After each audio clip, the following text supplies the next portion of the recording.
Salam, Horas, menjua-jua, jua-jua, Jahobu, Assalamualaikum, Ahoy, Rahayu, Salpe, salam keselamatan. Kita bertemu kembali Bapak Ibu atas kasih karunia Tuhan di channel ini untuk merenungkan apa yang menjadi epistel untuk tanggal 8 Februari tahun 2026 yang kita sebut Minggu Seksagesima, 60 hari sebelum hari Paskah kebangkitan Yesus Kristus.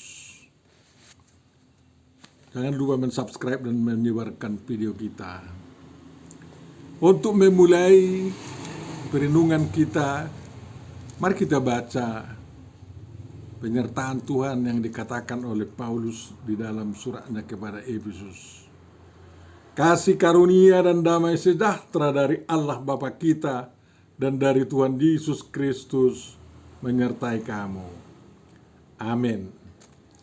Firman yang akan kita renungkan Bapak Ibu Saudara adalah bagian dari perikop yang mengatakan kekayaan orang-orang yang terpilih. Ayat 3 sampai ayat 14 Efesus pasal 1. Tapi sekarang kita akan renungkan ayat 3 sampai 10. Kita baca Efesus 1 ayat 3 sampai 10. Terpujilah Allah dan Bapa kita Tuhan Yesus Kristus yang dalam Kristus telah mengaruniakan kepada kita segala berkat rohani di dalam surga. Sebab di dalam Dia Allah telah memilih kita sebelum dunia dijadikan, supaya kita kudus dan tak bercacat di hadapannya. Dalam kasih Ia telah menentukan kita dari semula oleh Yesus Kristus untuk menjadi anak-anaknya, sesuai dengan kerelaan kehendaknya, supaya terpujilah kasih karunia-Nya yang mulia, yang dikaruniakannya kepada kita di dalam Dia yang dikasihinya. Sebab di dalam Dia dan oleh darahnya kita beroleh penebusan, yaitu pengampunan dosa menurut kekayaan kasih karunia-Nya yang dilimpahkannya kepada kita dalam segala hikmat dan pengertian.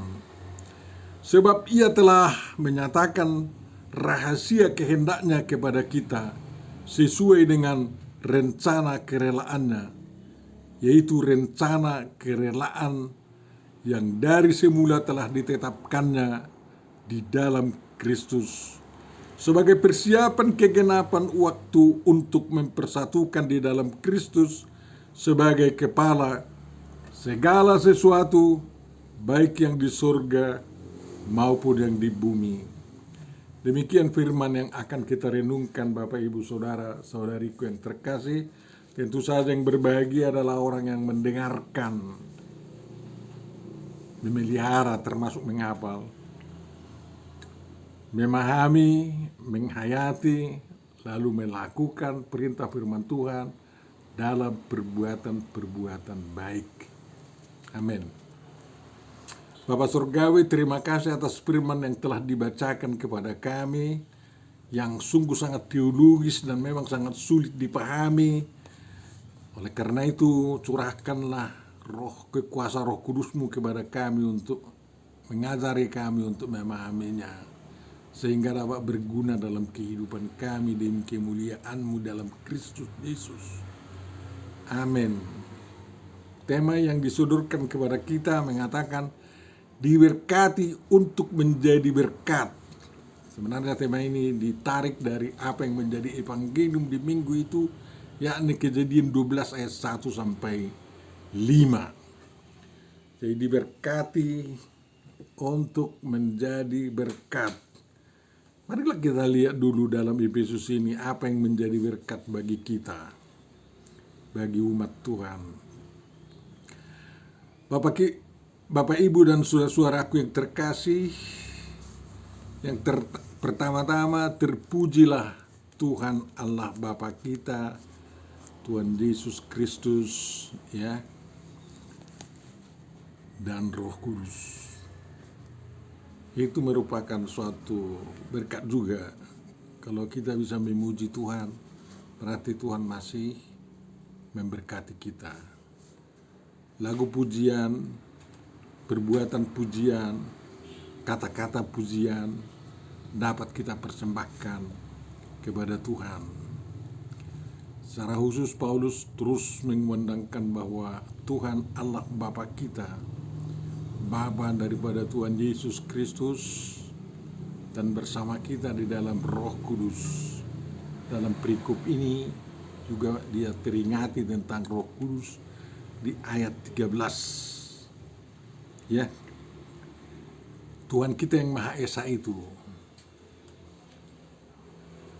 Jangan ada yang mengatakan bahwa Tuhan kita ada 3, enggak.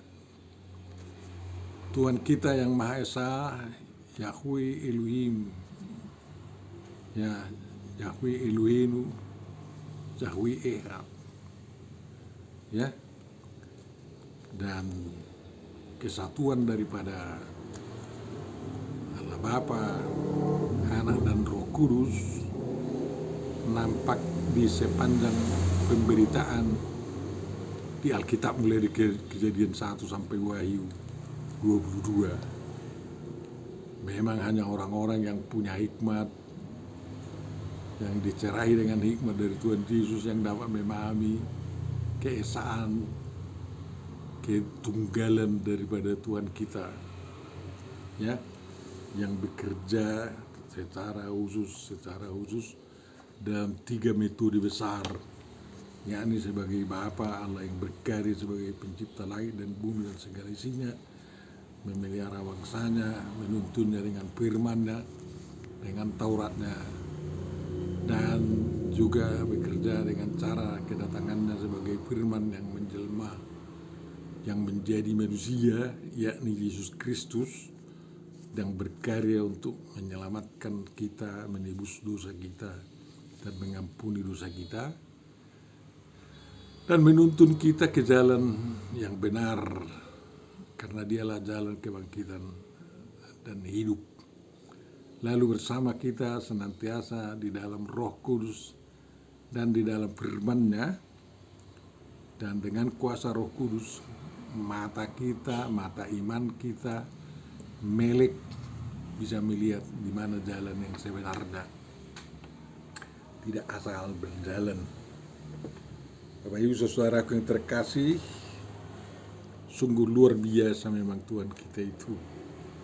Dan apabila ada usaha orang untuk memperkecil,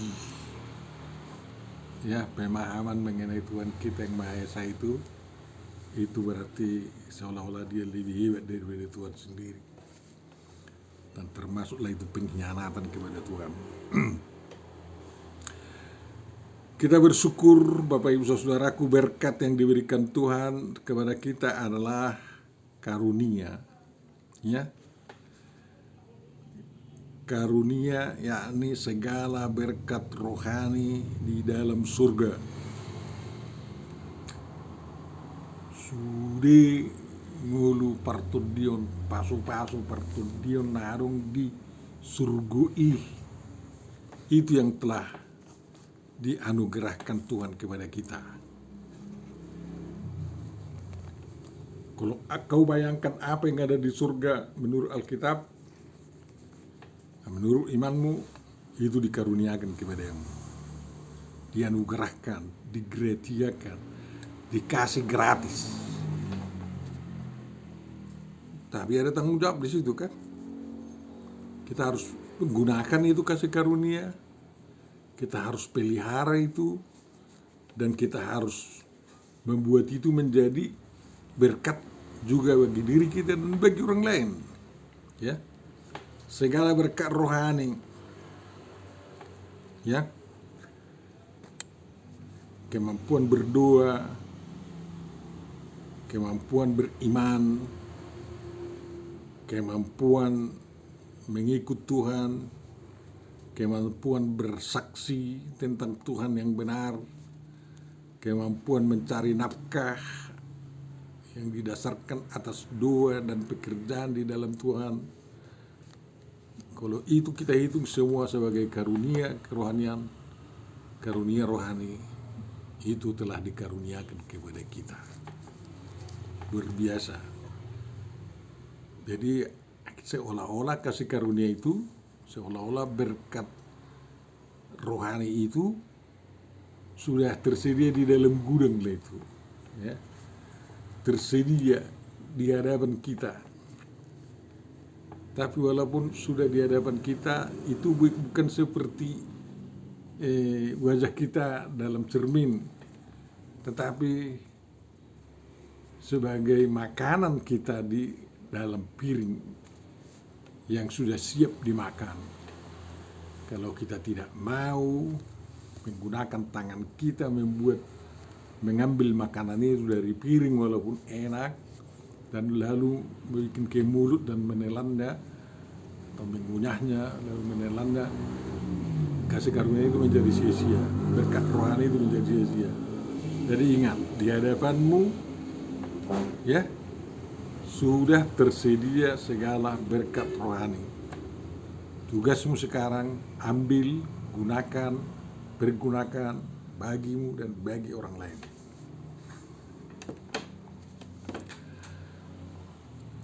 Yang kedua adalah Tuhan telah memilih kita sebelum dunia dijadikan supaya kita kudus dan bercatat di hadapannya. Dari sisi semula kita telah menjadi anak-anaknya. Ya, Tuhan telah memilih, pemilihan sebelum penciptaan ke ini. Ya, saya sudah terangkan untuk khotbah tanggal 2 Januari tahun 2021 bahwa Tuhan tidak pernah menentukan seseorang sebelum lahir dari ibunya sebagai orang yang harus masuk surga atau sebagai orang yang harus masuk neraka. Enggak. Itu predestinasi gereja yang sesat itu. Ya. Jadi kamu ini menjadi pewaris surga bukan karena ditentukan Tuhan sebelum dunia dijadikan. Tetapi bagaimana Tuhan sediakan kehidupan surgawi dan juga Tuhan sediakan kehidupan nerakawi. Dan sejak kau dibaptiskan atau sejak kau di dalam kandungan ibumu yang sudah menjadi pengikut Kristus, kau telah diserap di dalam himpunan orang yang dipilih Tuhan sebagai pewaris semua berkat rohani. Tak ada bedanya.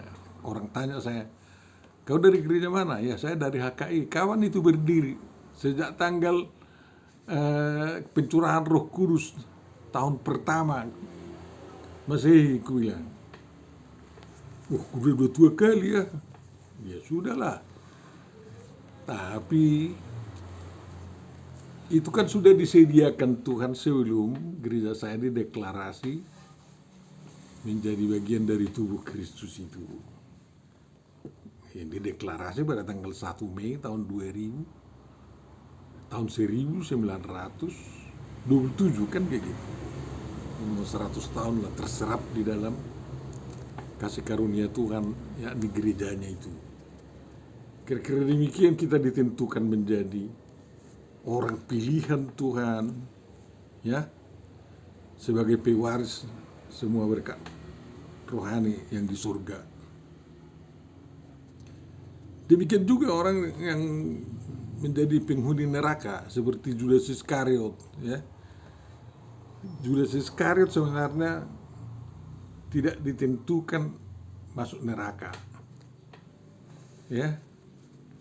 Tetapi sejak dia mengkhianati Tuhan Yesus Kristus, dia dipilihnya jalan neraka itu. Karena Tuhan sudah sediakan bagi orang yang mengkhianati Yesus, yang menyangkal Yesus, disediakan hukuman neraka yang kekal. Jadi makanya itu dari sejak semula dikatakan. Demikian juga status kita sebagai anak-anak Allah, anak-anak Tuhan. Kotes zone, bukan kotes kin. Ya, bukan denak ni Tuhan alai anak ni dewata. Beda kan kata Batak, beda bahasa Batak. Denak ni Tuhan, ya, dan anak ni dewata, lain itu. The son of God lain dengan the children of God. Karena kalau ada yang katakan the children of God, itu istilah yang kurang bagus lah itu. Seolah-olah ibu semua ada istri Tuhan. Tapi kalau the son of God seperti statusnya Tuhan Yesus Kristus lagi. Makanya kalau Kristus, kita Kristen, itu merupakan bertanda bahwa kita pewaris semua kasih karunia Tuhan dalam Kristus. Jadi kita sudah ditentukan menjadi anak-anak Tuhan, anak-anak Allah. Seperti Yesus, anak Allah dari kekal. Tapi karena apa? Karena diberikan firman-Nya kepada kita, diberikan Roh Kudus itu kepada kita, dan kalau itu juga berdiam dalam kita, Tuhan memberikan status seperti Tuhan Yesus Kristus lah, walaupun kita tidak menjadi dewa kan, bukan, tapi menjadi anak Tuhan.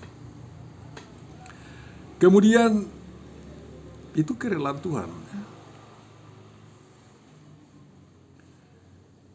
Karena kasih Tuhan kepada kita, makanya diberikan kepada kita itu, karena bukan karena amal bakti kita ya. Apalah amal bakti kita, mana sanggup amal bakti kita memancing agar kita mendapat kasih karunia Tuhan. Tidak bisa itu. Tuhan mengaruniakan kepada kita penebusan dosa dan pengampunan dosa. Kalau kita berdosa kepada Tuhan, tak mungkin manusia mengampuni dosa kita. Kalau kita berdosa kepada manusia, ya bisalah manusia berdosa mengampuni dosa kita. Kepada siapa kita berdosa? Tapi kalau kepada Tuhan kita berdosa, harus Tuhan yang mengampuni. Tak boleh batu, ya. Walaupun ada orang mengatakan batu itu adalah seperti alat rekam mencabut dosa kita dari tubuh kita. Malu-malu itu. Tapi kalau Tuhan mengatakan, anakku, percayalah, dosamu telah kuampuni, katanya, baru benar-benar diampuni. Dan itulah yang dikerjakan oleh Yesus Kristus melalui darahnya yang tercurah di Bukit Golgota, kan kayak gitu. Dan air yang tercurah dari dadanya juga menyucikan kita, membasuh kita agar bersih. Jadi bukan hanya kudus, tapi juga suci, Bapak Ibu Saudaraku yang terkasih. Sungguh luar biasa memang kita di hadapan Tuhan, karena Tuhan memberitahu rahasia-rahasianya kepada kita. Bagaimana caranya? Ya sama seperti Tuhan menggunakan hokmah yang diciptakan dulu itu, ya, Amsal 8 menjadi pedoman penciptaan bagi dia, kan kayak gitu. Jadi kalau Tuhan memberikan hikmat kepada kita, dan itu menjadi kasih karunia yang luar biasa yang menyatakan rahasianya kepada kita. Jadi hikmat Tuhan itu haruslah kita kejar, kita temukan, dan itu tersedia dalam Alkitab, dalam pergaulan kita dengan Tuhan. Itu rahasia kehendaknya. Pastilah rahasia kehendak Tuhan itu tidak ada yang mengutuki Tuhan, tidak ada itu. Tapi memuji Tuhan, menemukan kehendaknya. Itulah rahasia-rahasia Tuhan ya. Jadi kalau Tuhan itu kita tahu maha tahu, ya, kita yakini dia maha tahu, makanya segala ilmu dicarilah dari dia, ya kan? Sampai sekarang walaupun sudah artificial intelligence, bahkan nampaknya ada robot-robot yang lebih hebat daripada manusia sendiri, itu masih belum seberapa kepada pengetahuan Tuhan. Belum seberapa. Masih perlu kita cari lagi. Ya. Kalau manusia nanti bisa memperpanjang nafas manusia, tidak apa-apalah itu. Itu karena manusia rajin mencari dan menemukan hikmat Tuhan. Tuhan mengaruniakan itu. Ya. Mengapa Tuhan membiarkan manusia ini mati? Ya agar susah manusia, kan kayak gitu. Ya kalau manusia mau bikin cloning agar bisa manusia sejenis semua sama wajahnya, ya seperti anak baby yang lahir sama semua, tak susah dibedakan. Manusia kan susah sendiri, ya makanya sungguh luar biasa hikmat Tuhan, rahasia Tuhan yang membuat kita, menciptakan kita berwajah yang berbeda-beda, tetapi semua gambar dan rupa Tuhan. Kan itu hebatnya. Nah, jadi rahasia Tuhan itu terus kita gali dan Dia mau memberikannya. Mengapa gen kita berbeda-beda? Kan kayak gitu. Itu demi memang kemanusiaan kita. Kalau gen manusia itu semua sama, susahlah dunia ini. Sedangkan ini artificial intelligence, ilmu pengetahuan ini sudah hati-hati manusia sekarang. Jangan sampai merusak kehidupan manusia itu.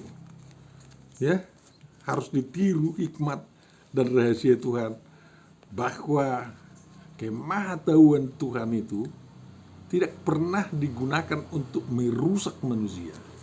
Jadi kalau ada nanti ciptaan manusia yang seolah-olah maha tahu, ya, itu tidak pernah dimaksudkan untuk merusak manusia. Ya, makanya googling itu walaupun semua tahu, dari Google itu kita tahu semua, tapi itu tidak bisa menggantikan Tuhan kan? Karena atas perintah Tuhan manusia memasukkan ilmu-ilmu ke sana. Makanya kalau ditanya apa-apa dari Google, dijawabnya dari Google, ya jangan perdewa Google itu, tetapi pakai sebagai alat Tuhan itu untuk menasihati kau, menuntun kau dalam kehidupan, kan kayak gitu. Jadi agar jangan dosamu lagi diulang-ulangi. Sungguh kaya memang kasih karunia Tuhan kita kalau kita mau menyelaminya, ya. Karena Dia mau memberikan hikmat dan pengertian kepada kita, ya. Otak kita yang segumpal ini, walaupun terbatas masih terus bisa diasah, asal sehat semua, kan kayak gitu. Jadi semuanya bermuara supaya mereka menjadi satu. Jadi keanekaragaman kita direncanakan untuk mempersatukan kita, bukan untuk mau memisah-misahkan, membeda-bedakan kita dan lain-lain, agar semua bertautan. Minggu yang lalu saya katakan, Tuhan atau melalui Musa menyampaikan berkat yang berbeda-beda kepada 12 anak Yakub, kan kayak gitu. Ya, Ruben, Simeon, Levi, Juda, dan Naftali, Gad, Aser, Isasar, Zebulon, Joseph, Benjamin. Terakhir si Aser si bahagia. Lalu tujuannya semua berkat kepada anak-anak Yakub itu agar Yehuda itu agar Israel itu berbahagia, itu kesatuannya. Jadi kalau ada perbedaan, keanekaragaman, ya, itu sebenarnya dalam rangka mempersatukan kita di dalam Kristus sebagai kepala kita, ya, baik yang di surga maupun yang di bumi. Jadi kedatangan Tuhan Yesus kan mau mempersatukan surga dan bumi, sehingga kehidupan surgawi kita dapat kita nikmati di dalam kehidupan duniawi kita, kan kayak gitu. Makanya indah. Ya, semuanya itu dikatakan Paulus terjadi di dalam Kristus. Terjadi dalam Kristus, karena dalam Kristus kita menemukan semua apa yang dijanjikan Tuhan kepada manusia. Ya. Dan tentu saja harus sesuai dengan kehendak Tuhan. Mengapa harus sesuai dengan kehendak Tuhan? Jangan bikin sesuai kehendak Allah yang maha kejam itu, enggak. Kehendak Tuhan karena Tuhan menginginkan manusia selamat, manusia bahagia, kan kayak gitu. Jadi sungguh dalam apa yang dikandung oleh perikop kita ini, makanya kalau kita semakin mendalaminya, pastilah kalau kita manusia normal, pastilah kita semakin bersyukur dan memuji Tuhan. Tuhan memberkati kita. Amin. Bapak Surgawi, tafsiran kami, pemahaman kami masih sangat dangkal tentang firman-Mu ini. Buka pikiran kami terus mencari kebenaran-Mu Tuhan. Karena Engkau luar biasa, hikmat-Mu luar biasa. Dan kebenaran-Mu harus menjadi kebenaran kami. Demi kemuliaan nama-Mu dan demi hidup kami yang luar biasa di dunia ini.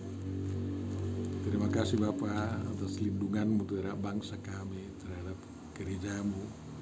Kiranya kerajaan-Mu di dunia semakin meluas dan kebenaran-Mu terus dapat dipraktekkan oleh umat manusia. Kasih-Mu semakin dihayati dan dinikmati oleh seluruh umat manusia. Terpujilah nama-Mu dalam Yesus Kristus Tuhan kami. Amin. Mari kita terima berkat dari Tuhan kita. Tuhan memberkati engkau dan melindungi engkau. Tuhan menyinari engkau dengan wajah-Nya dan memberi engkau kasih karunia. Tuhan menghadapkan wajah-Nya kepadamu dan memberi engkau damai sejahtera. Amin. Jangan lupa Bapak Ibu mensubscribe, men-share, dan mengkomentari untuk semakin memperdalam pemahaman kita. Amin.